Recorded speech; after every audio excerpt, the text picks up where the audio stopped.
Hello, everyone. My name is Quintana, and I'm very excited to be with these amazing artists to discuss casting Latinx identities. It's really exciting to see people from all over here, because I grew up here. These are unceded Coast Salish territories, Musqueam, Squamish, and Tsleil-Waututh nations. And we are here in Gastown, which was one of the very first sites of colonization and settlements here in this territory. And I heard this story once from Deborah Sparrow, who's a Musqueam Nation member, about this colonist named Portuguese Joe. He was from Portugal, who, believe it or not, who married into the Catsalano family. And his descendants are all over downtown and North Van. That's part of the history. I was thinking about what Monique said about as long as the land is there, the story is accessible. And another thing about being here in Gastown is this area has a real long history of displacement. And I was reminding myself the W of Woodward's is because decades back this was a big department store, and when it was getting closed down and this area was being developed, there was a tent city that lasted for a really long time because of the homeless community. And just reminding all of us that Indigenous people are disproportionately affected by housing crisis in Vancouver, and that the displacement of this neighborhood was something that was felt disproportionately by Indigenous folks. These are unceded territories, and the history of displacement is present of displacement. And yet, we're here in this building. This is what came of it, and we're here in this space to have this conversation. That's what I'm thinking about right now. I would like to have you guys introduce yourself and to give some context about the discussion we're going to have about casting, just about your practice and what kind of work you do and how that relates to casting and putting together teams, and just the community that you're working in, the size of the community, who's around, just to give some context as we have these discussions. Who wants to go first? I mean, it's looking like you. Okay. So my name is Marilo Nuñez. I'm, born in Chile and then my family moved to Toronto. And so in terms of my practice, I'm a playwright, I'm a director. I was an artistic director, and that's where the concept of casting most came into my life. So I ran a company called Alameda Theater Company for about 8 years. And our mandate was to develop and produce the work of Latinx Canadian artists. And when I started the company, I was very militant about, the reason I started the company was because I had experienced, through one of Carmen's plays, racism. And so I was so angry by that experience that I thought I need to create a company that will give us opportunities, that will stop that racism from happening again. And when I finally formed the company and started doing work, I was like, every play that we produce that has Latino characters in it will be played by Latino people. I realized that, life is more complicated than just being black and white. And now that I'm doing my PhD in theater and performance studies, and my research will be on race and racism in Canadian theater, I'm realizing more and more that it's very simple, actually. We live in a racist society, and our arts institutions were formed by colonial ideas. So our art institutions are full of racist ideas and racist beliefs. And so it's no wonder that we still in 2020 find that plays that are featuring all Latino casts or have Latino characters in them sometimes get cast by people who are not of that cultural heritage. And I still find that that's a problem. Hi, my name is Bátiz-Benét. I'm the artistic director of Puente Theater. Puente Theater, as you know, was the first Latinx company in the country, but Lina expanded that mandate to include all immigrants because she realized that it wasn't just Latinx who needed a space to be able to tell their stories. It was all immigrants. And Puente is still, after 32 years, the only multicultural company on Vancouver Island. And it's a big island. So things have not changed too much since 1988 when she founded the company. And so the fight continues, and we're still trying to do that. One of the main principles of Puente is to give opportunities to immigrant artists. So we strive to always give those roles to immigrants. We deal with many different stories and many different cultures and many different countries. So if we're dealing with a particular culture, of course, we first consult with the community, and we try to find actors of that particular community to fill those roles. It is their roles, it is their story, so we want to make sure that it's done with respect, always with respect and with their permission. But Victoria is also a very small place, and it's a place that doesn't have a lot of the opportunities like a big city like Vancouver or Toronto or Montreal has. So what ends up happening to us, whatever immigrants we happen to work with or arrive there, they end up moving away. So it's a very transient immigrant community that we deal with. So we always have to if they're there, great, we're gonna work with them. And I see many faces here who we've worked with but have moved on to find better opportunities in bigger cities. Carmen, Alexandra, many. So that's part of our main problem. But having said that, there are times where we want to cast the role. I want to say something that might be controversial. I hope not. The person that inhabits that role also has to do a really good job. And sometimes I've encountered the situation where, yes, you have the person from the particular culture or close enough, in a way, but they're not the best person to play that role.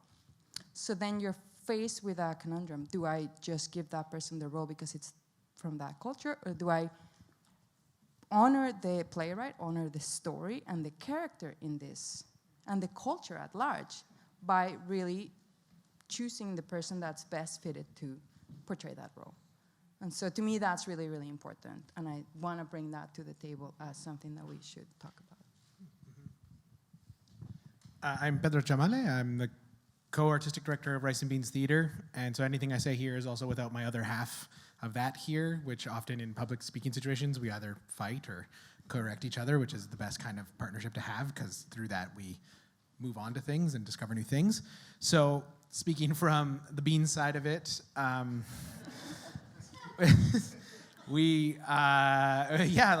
was the first chuckle when we made the name, and we were two students who started not in this building, but when it was back up on the mountain in Burnaby, going to a contemporary school that was asking us to push questions of the art form and why is even theater relevant and all that stuff. And then, so that's when we came out and grabbing our friends and not thinking about, this stuff, or not consciously. Maybe Derek was. I can't speak to what he was thinking. I wasn't. I was, like Joe said earlier on the panel, that he's a creature of instinct or a creature of impulse, and so am I. And often it has gotten me into a lot of trouble. I've acted before thinking, and only on reflection can I look at that. We were telling stories about where we came from, where we went, and that then the bodies in those things weren't reflecting that. But not that that was a bad thing. It was like the people who knew our vocabulary, who knew what we were doing, how long, we didn't have to spend the 3 weeks of rehearsal getting them to do the thing we wanted. In day one, we could push them as far as we wanted because we had just come out of that rigorous training. And so then now I sit in this place where I'm casting my current show and asking these questions you're asking is, what is my responsibility to the community of where I wasn't getting those roles that I could only dream that my and also speaking from a person from like a rounder body too, of like, oh, I wish I could be that romantic lead of the person who's like the heartthrob, and then be like, what's my responsibility of like putting those bodies on stage, so that they can see themselves and know that, but maybe you do need to go get that training, or can the training be in the room of the process, and can we write to these racist institutions of our government grants to like let us include training into our rehearsal process to make it a 10-week process so that we can train those that maybe don't have the access to these high institutions like I did. I spent every penny I had getting my degree, and so then like doing the work was like betting my rent. And so like, can the work in the room be the training too? Because not everyone of those places can get access to those higher art institutions that are gatekeeping the training, then on your resume says, oh, well, you have that training. But I do agree that there does need to be quality and rigor to the work. So yeah, that's what I got. Hi, I'm Guillermo Verdecchia, and I'm not quite sure how to answer this question because I am a theater maker, and so I wear many, many different hats and find myself in very different relationships to the question of casting. So I direct from time to time, but I hate casting. I would avoid auditions if at all possible. I think they're really not a great way to decide what you're going to do. As many of you know, people do great auditions and they're terrible actors, or people do terrible auditions and they're really fine actors. As an actor, when I was an actor, I hated auditioning. I think I was probably appalling at it. But unfortunately, I can't always avoid auditions, so that is something that happens. I also work for a large theater company in Toronto called Soul Pepper Theater, and so I often sit in on casting for that as an advisor, or if I'm directing a show there, obviously I run auditions there. I'm particularly interested in, well, there's many things about this conversation that interest me, but I used to run a company in Toronto called Cahoots Theatre Projects, which had a mandate. It was one of the very first, if not the first company, to, that its mandate wasn't culturally specific, but its mandate was to, at the time, something like to reflect Canadian diversity or something.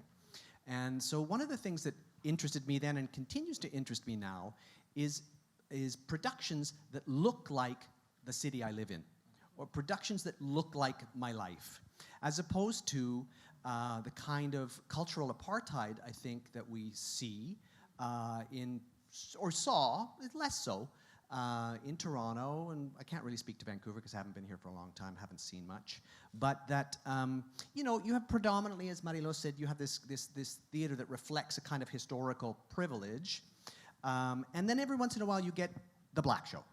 You get a show in which all the black people get to do their show.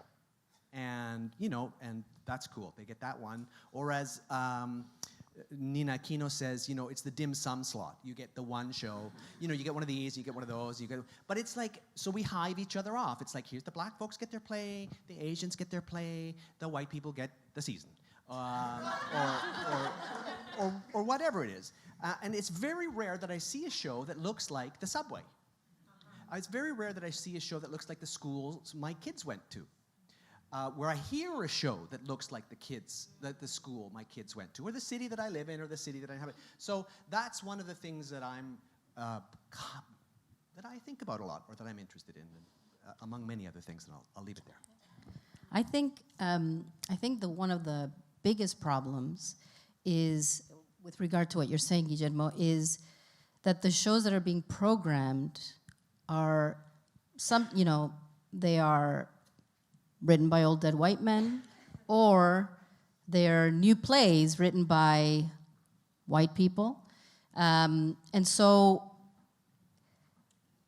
our artistic directors or producers will be like, okay, we need to inhabit our season with artists of color, so what do we do? What do we do if the play that's written is about white people? Is white default? Right? Like, if you're going to cast a play and we want to put some color on there, do we pretend that there's no race that is being talked about in that play?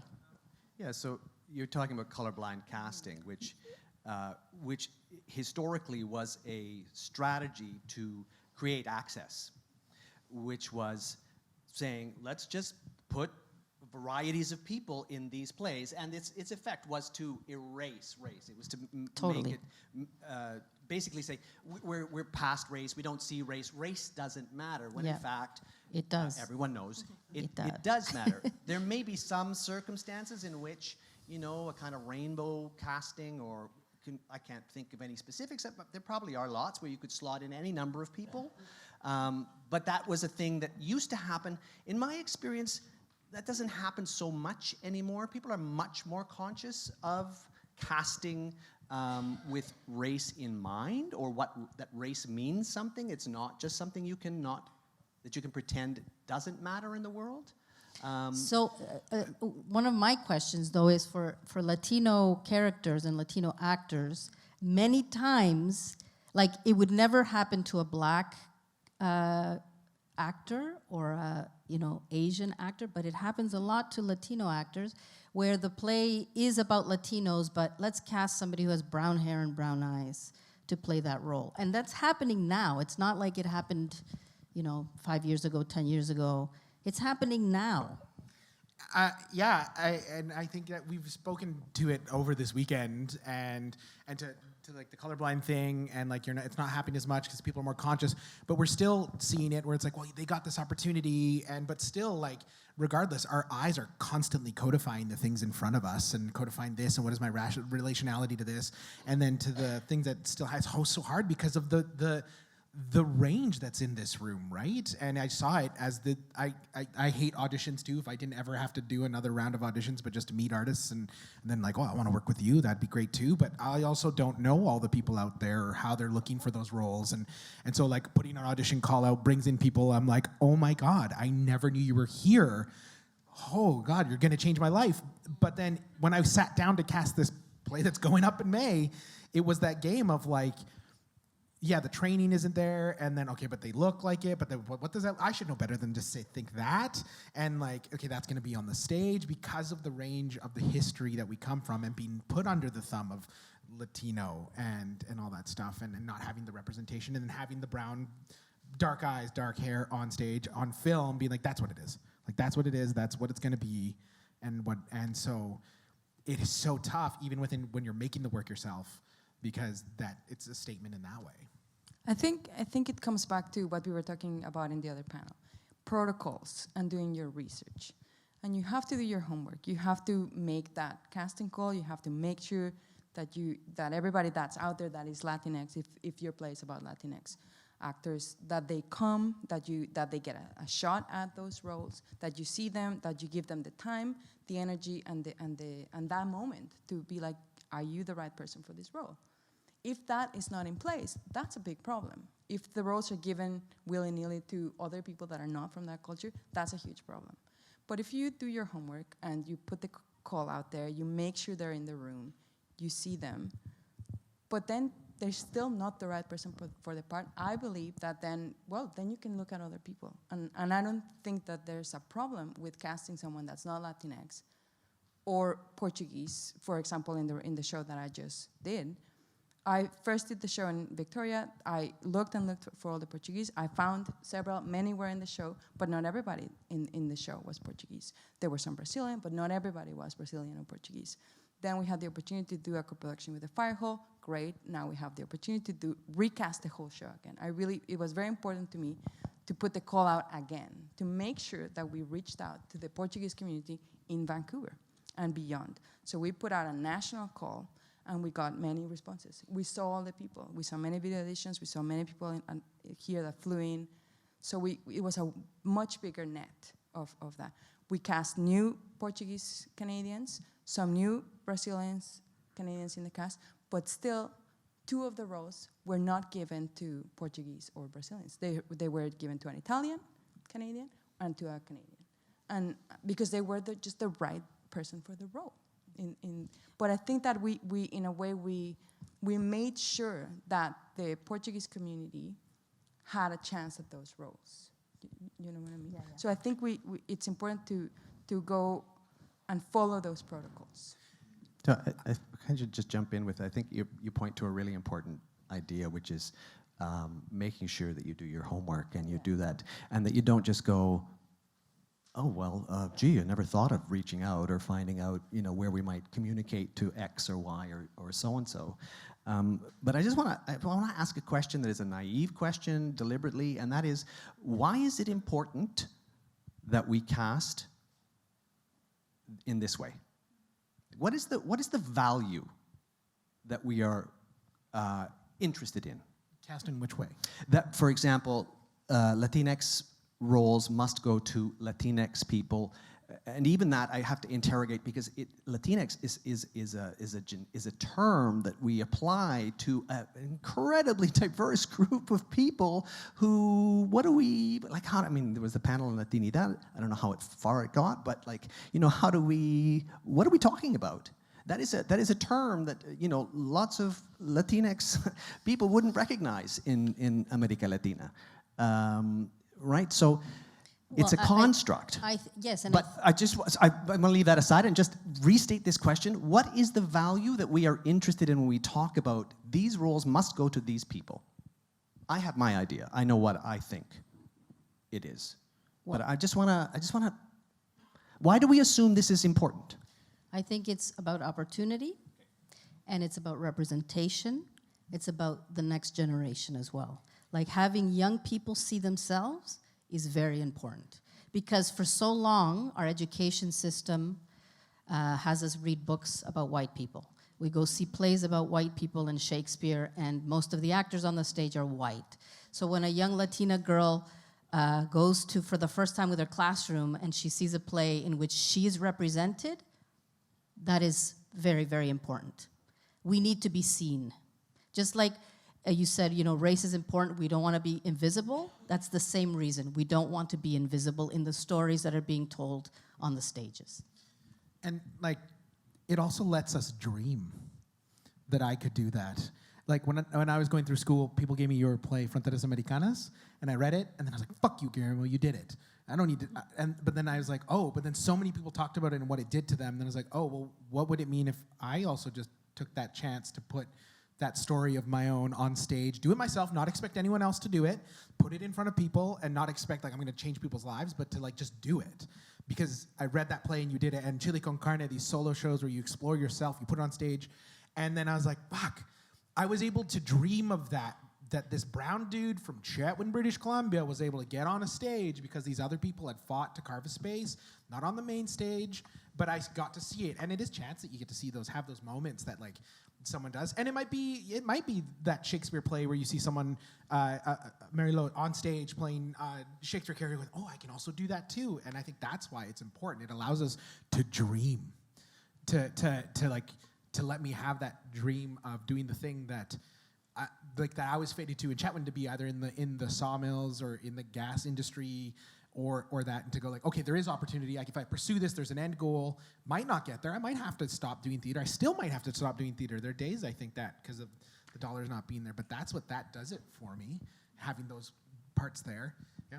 I think it also is not just about what that's going to do to the person, to the particular Latinx or whoever is playing that role, but the community, but also to the story. Mm-hmm. To me, I always go back. I'm a playwright first and foremost, and then a director, and I always go back to the story. Is it serving the story that I'm trying to tell? So that's what I look at also when I'm doing my casting. Is this actor, whoever they is from, wherever they're from, what are they bringing to this story? What are they bringing to the table that's going to make it a better story or the right story that I want to tell? And so that has a lot to do with how I inform my casting. And a lot of the times, it has to be that particular culture because they're bringing so much that is already innate within their own existence that everybody else is not bringing to the table. But there are many instances where that's not the case, and it could be from any other culture, and they bring that richness, and they are helping me bring that story to life in a way that nobody else could, and that has nothing to do with culture. So to me, I always go back to the story. Is it serving the story? If it's not, let's take it away. And that's a privilege too of working in new work when it hasn't been there and the writer's in the room, and like I remember like sitting in that room with Anywhere But Here when the people were bringing those questions of who they were into that room to you directly, and then you like taking the night or even in the moment sometimes you're like, that's it, you know? And that's the privilege of working new work. Where it comes really hard is where you're working with these plays that have been out there for a long time, considered the canon, as someone said the other day. Oh, funny, isn't it? The canon. But those roles are adhered to someone else's identity and held on to by a whole population that don't want that to change, because that's just not the way the quality of it was ever done when you put someone different in there. I'd like to put out on the table the thing about, good actors, bad actors, they're not good enough, they're not trained enough. White actors have had so much training, and they have had so much opportunity. That's why they're good. So I believe that the more you do something, the better you get. So that's another reason for casting people who belong to that play because they're culturally from there or ethnically from there, because they're going to get opportunity to do their craft, which we don't get. And also, I'd like to say, when I was a young actor, and I trained at Ryerson Theatre School in a conservatory program where all of the plays that we put on were Chekhov or Shakespeare or Molière or all of these plays, and I never saw myself in those plays, in those stories. Yes, there's universal aspects to all these stories, but I did not see myself in them. And I'll never forget when we did the Refugee Hotel at the Factory Theatre, the first workshop production or workshop that we did with Sohail directing it, and all of us were Latinos in that room. It was the first time that I had the opportunity to work with other people like me, and there was a shorthand. We knew the jokes, like we didn't have to explain anything. We just knew it innately in our bodies. And when we did the reading in front of all the people, and it was one of the first times that a Latinx play was being developed at a big company, it was electrifying, both as a performer and as an audience. The community went out. It was magical. And you can't pretend that. You can't craft that. That's a DNA thing, right? I feel like we're starting to hone in on a point of friction that I've heard a bunch throughout this week through Carmen's keynote, through the great conversation earlier with Carlos and Monique and Joe, about the danger of setting really hard rules about who can play what, proprietary of story, of heritage, and thinking of where is the line? Like, what is the final standard right now that we're trying to hold ourselves to? Like, in speaking of my own work, because the characters that I've written are Mexican, should I be looking for Mexican actors? Not just Latinx, but how specific do we get? How firm do we get?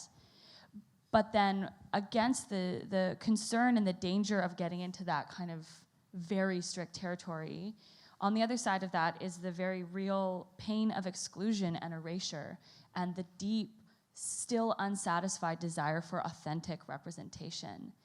And to me, it feels like the people who are deep in this conversation, not the people who are still 15 years ago trying to be like, what if we cast a person of color in the Shakespeare? Like, no, you're not invited to this one. Too slow. But like thinking of the future that we want, where perhaps what some people want is that everyone plays everyone, versus where we're at now. Where are you all sort of feeling in that sort of push-pull of where's the line and what are we working towards?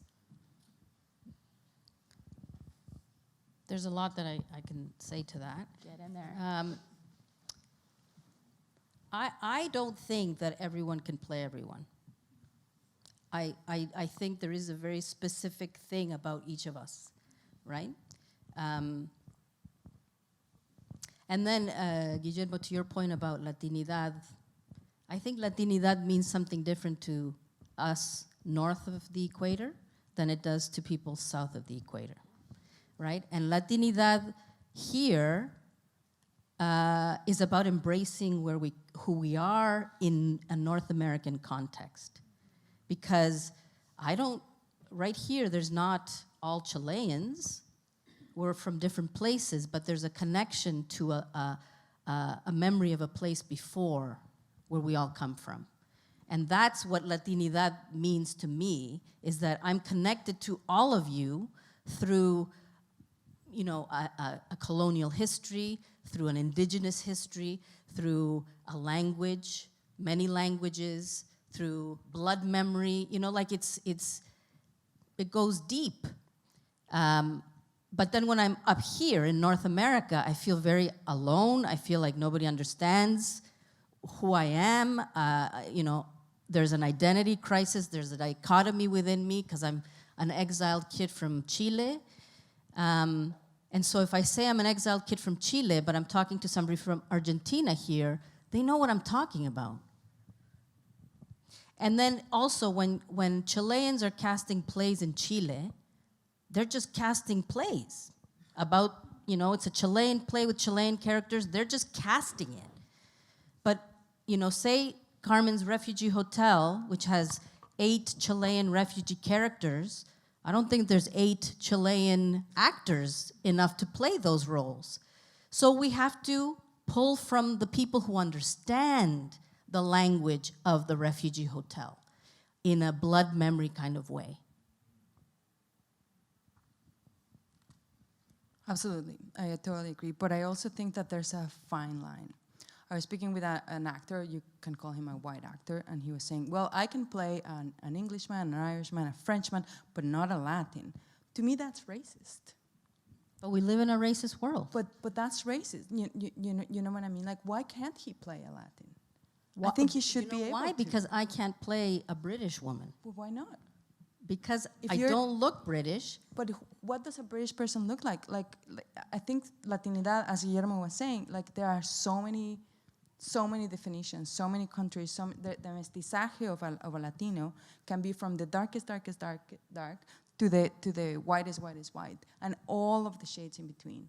And there are so many cultures and so many intersections of cultures that, to me, what do you mean by I don't look like a British? You can very well look like a British, and you know what I mean. So Yes, if you're I can. if you're true to but that character, why? artistic directors are not even going to call me into the room for a play about a British family. They won't even think, oh, let's look at Marilo Nuñez.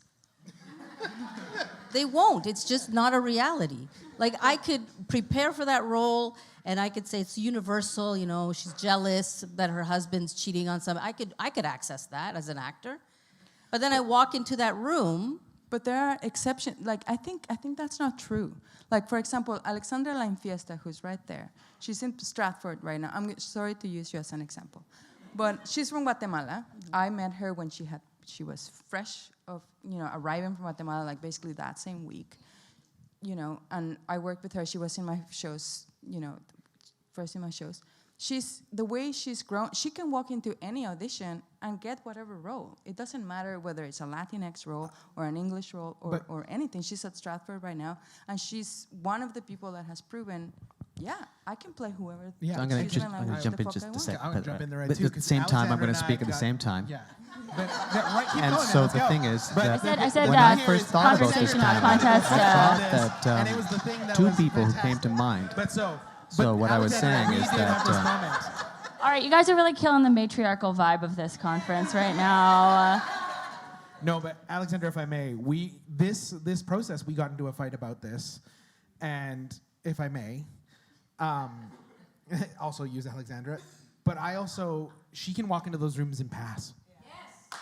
But she's Guatemalan. What do you mean? But she can, those white artistic directors can go like, well, I can believe she's British. Whereas, say, Barbara Santos, who's in there, they might not. But in Britain, there are people from many different colors. Yes, but they come there because of displacement. They're not from there. So if a classic British family that they put on their own TVs that I've gone there and talking to my British playwright friends, they're like, hey, you're not seeing that there. But I disagree. I think there are people from all colors that are British, and that they would say, "I'm British." What do you mean? I'm not I'm from not saying, there. I'm not arguing that they wouldn't say that they're not British. Yeah. I'm saying that the perception that people are put forward of a British person historically But is that's that. stereotyping. That's doing the same problem. That's putting people in boxes. That's not allowing the people to be people.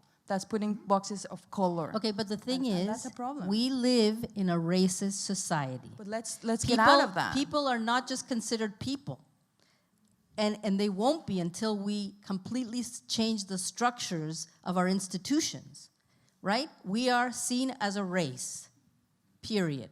When I walk into a room, I'm seen as a woman, regardless if I'm cis or not cis, or I'm seen as a female, and I'm seen as a Latina woman, because racism exists in our institutions, right? And until that is broken down and taken away, we won't just be considered human beings.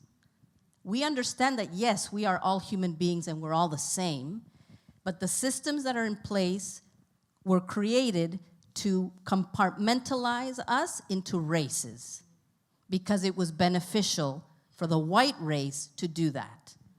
So we cannot disregard that when it comes to casting, because on the stages, we are portraying a lot of the systems and a lot of the stories that are still from within this framework. And before we move on too far, I do want to say I thank Alexandra for going into those rooms and then repping Guatemala so fiercely, because then she can tell them that we can play those parts and to think about us like that. So I don't want it to make it seem like I'm, because she passes. No, then she does get into that room and then she goes, no, but I'm from fucking Guatemala. And like she walked into a room I was casting and she told me, I'm going to do this play. And I went, why? And she's like, well, because you wrote a play about a Guatemalan woman, and I have never seen another Guatemalan on stage, and I'm going to do this play. I'm already doing another show, but that director's going to let me do it. And I went, well, the part's yours then. So, cool. So yeah, I do want to thank her for being that thing and using that to get in there and to rep the and that's yeah. my point. Like it's our responsibility to break those doors, to break those barriers, and to end the segregation. Like I don't want to keep enabling that and saying only we can play. Like, I think we need to get past that. Totally, We and I really agree. need to get past all of that. But then I think where those historically privileged people get to have those parts, great, go have those parts. I'm going to try to, make parts for people who haven't had that opportunity and stuff. And then I can do that, and then they get the training, and they can go run away and never work with me again because they're making way more money than me already. So, and that's great. And I'll know that I'll continue doing my weird fucking art in the corner and be happy about it, because then that happened.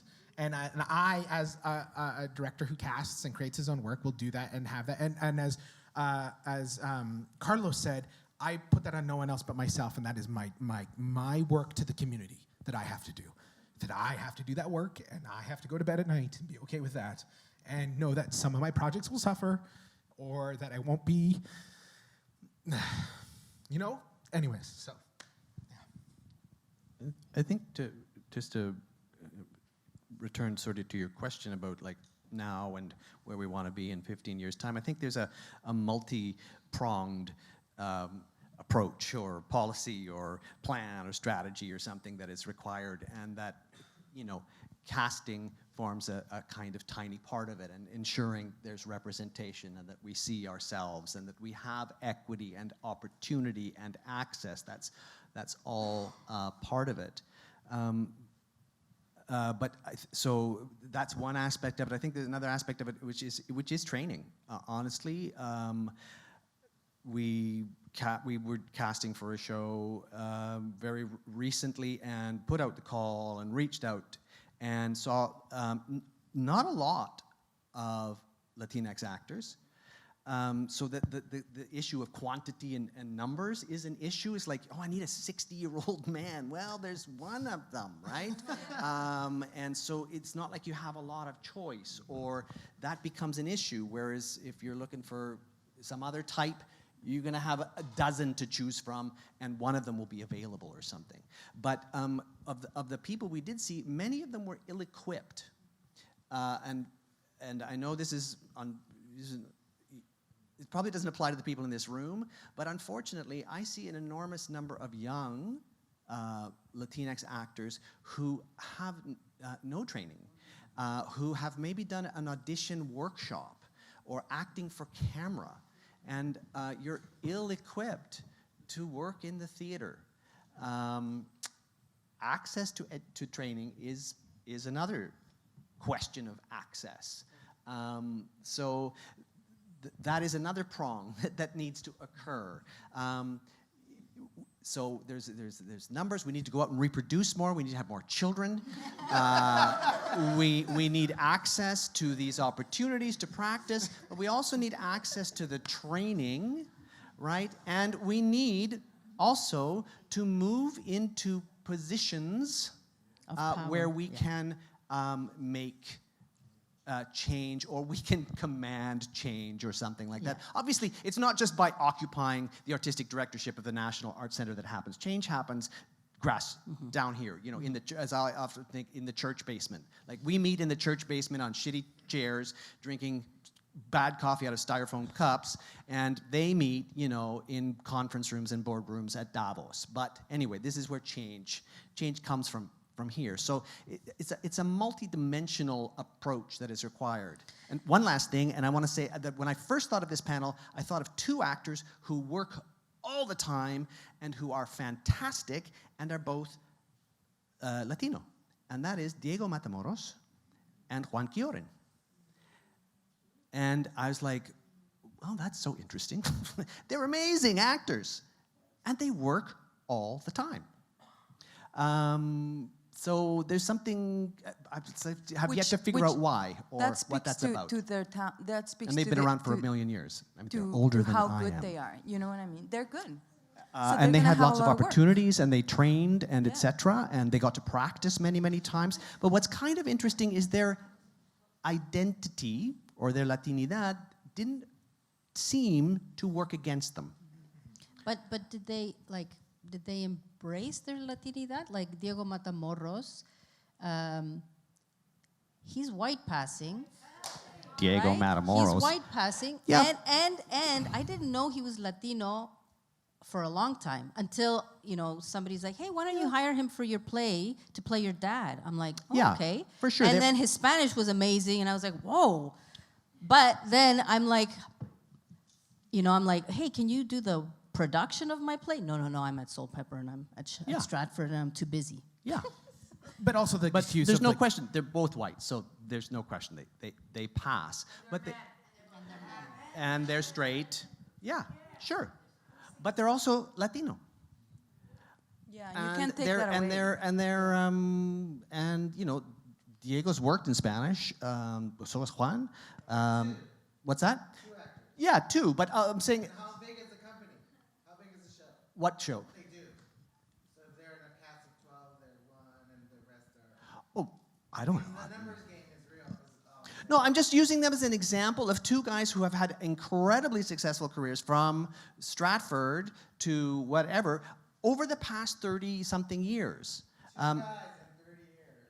Yeah, no, I'm not dismissing that. I'm raising a question about how did that happen? And I'm sure it has everything to do with their whiteness and their maleness. Well, and that leads but me. it's still. And that leads me to a question that I wanted to, if we were getting there, and I think we're getting there,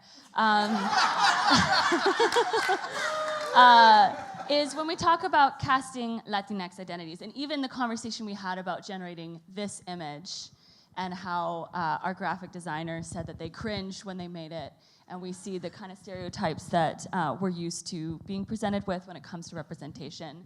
But also that there is a level of nuance, and this is, I think, something that you were getting at, Mercedes, is when we talk about Latinx identities, there are intersections of culture, of race, of nationality, of gender that are so complex, that are distilled down not by people who are making the grassroots work, but the people who are at the top of the institutions who have a very, very narrow lens of what Latinx identity is.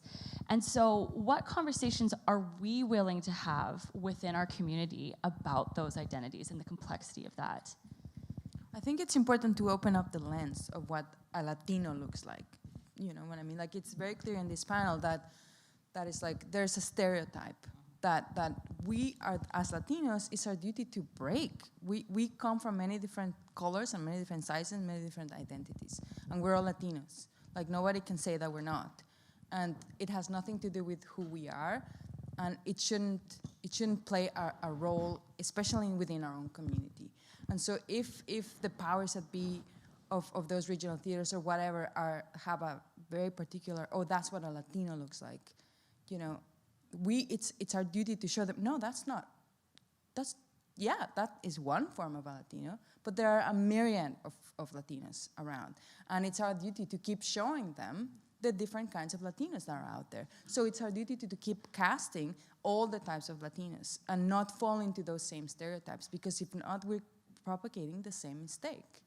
And I think that's really important, you know? So when we are in this panel talking about, well, it's because he's white, but he's still a Latino. Like, we can't take that away from them because of their color of the skin. Like what are we doing? We're perpetrating that same racist mentality of the colonial mentality, and we can't do that. There is a racialized, the point is well taken. For sure. If you're brown, you face a whole host of different... Yeah, like Afro-Latinos, they're not even on this. Latino. Sure. No, not at all. Not at all. Yeah.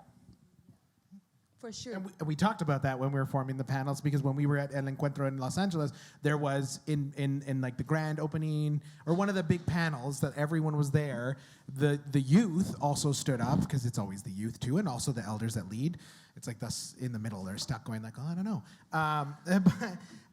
They stood up and say, well, where are our black bodies? And where are our young bodies? Because it was, and I mean, granted, the artists in the States have been working for so hard for so long and fighting those fights, but also like they stood up and said, where are the black bodies and where are the young bodies? And Christina from Peru was there, and she was like, well, me, one of the entire festival, one. And it was the thing, I'm sure they took notice. And Evelina's great. No, it was a whole company. Well, but I meant like she was on that panel. She was on that panel. No, it was a whole company that, yes. A whole Afro company. Yes.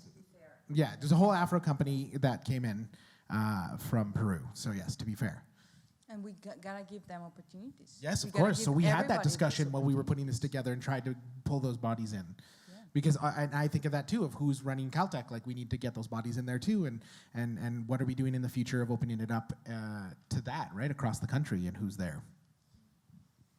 There's also, you know, like in one of the shows that I was casting in my mariachi opera, there were many Latinx from Mexico, Guatemala. There were many, but the cast was really, really big. And there in comes this Chinese guy who all he does is play mariachi music and has been to all the mariachi competitions in Mexico, and just like fully has adopted this culture, and he just is in love with Mexican culture.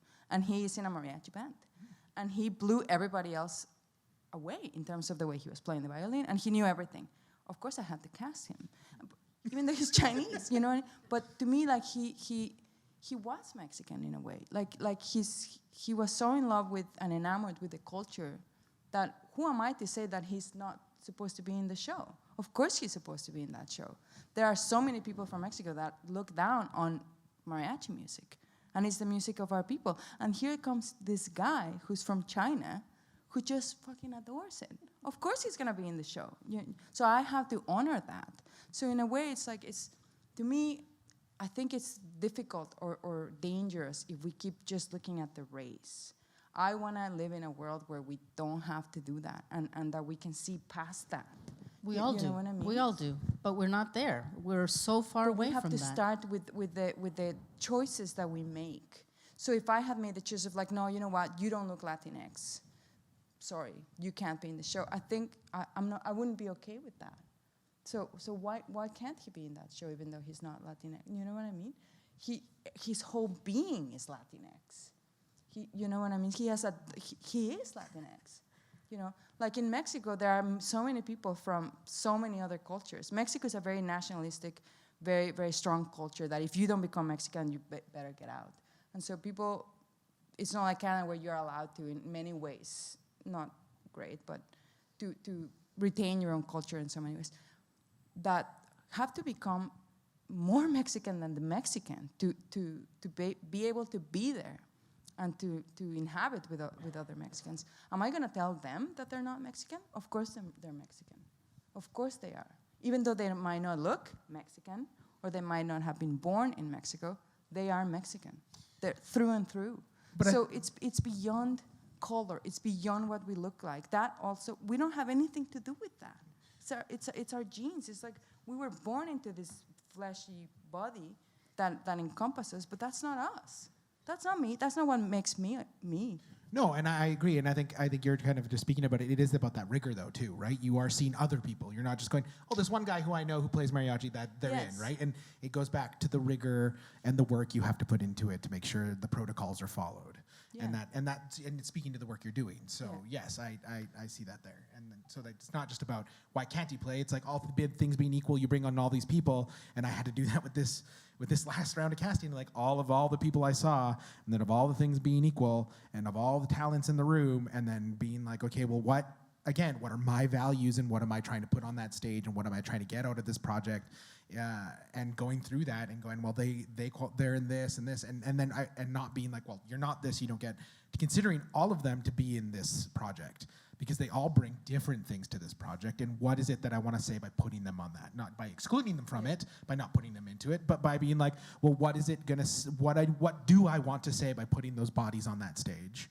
Because that will be the first thing they see. They'll hear the music. They'll hear the languages that are in there. I even thought about, there were some Tagalog speakers who came in. I'm like, well, maybe I can work them to translate some lines into Tagalog and then pay them a fee for translation, because even that, because like to have that representation of the workers on stage there, and so it is that rigor of like putting that, the rigor has to go into it. And I think when I look at those larger institutions, I go, you have the capacity.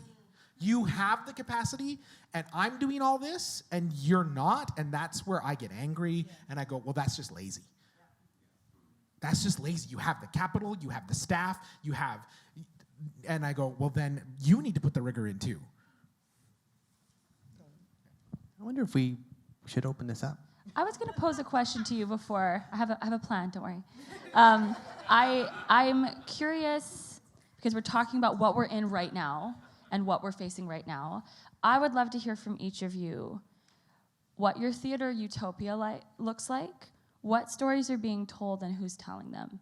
Because I think that what I'm sensing is a different vision that you each have. And I just want to take a second to envision a future. So forget about all the things that we have to do to get there. What does that look like for you? The end game. If I may. Yes. I envision a theater and a country and a world, if I may, where we all get a chance to tell our stories. That all our stories are heard, and that there is space for us, and there is a moment for everybody to see us, to hear us, to understand this. And with the end game of coming together, because we're all, after all, human. That's what we're all, and it doesn't matter what we look like or where we come from. In the end, what we want is to come together. I think, to me, that's the end game. I think Canada is in a particularly important place in history, in this experiment of multiculturalism and trying to have people from all the cultures and try to work and live together and inhabit all. Of course, it's not being done perfectly. It's quite imperfect, and we're all trying very hard to make it work. But I think it is a beautiful idea, and I think it's an ideal that I want to help create. I want to move forward to a place where we are all here inhabiting and bringing the richness of all the beautiful places that we come from and the cultures, and we feel safe and free to share them, and that we're all richer for having those cultures and for sharing them. And to me, that's the kind of theater that I want to create. A space where it's safe and it's beautiful, and we enrich each other by how different we are, and by doing that, showing how similar we are. So that's the kind of theater that I want to make. For me, it would be putting a moratorium on Shakespeare, changing the education system so that we are reading books and plays by writers of color, Indigenous writers. And new play development focuses on the new voices in Canada, so that the plays that are being produced are representative of the voices in Canada. and populated by the actors of color who belong to those stories.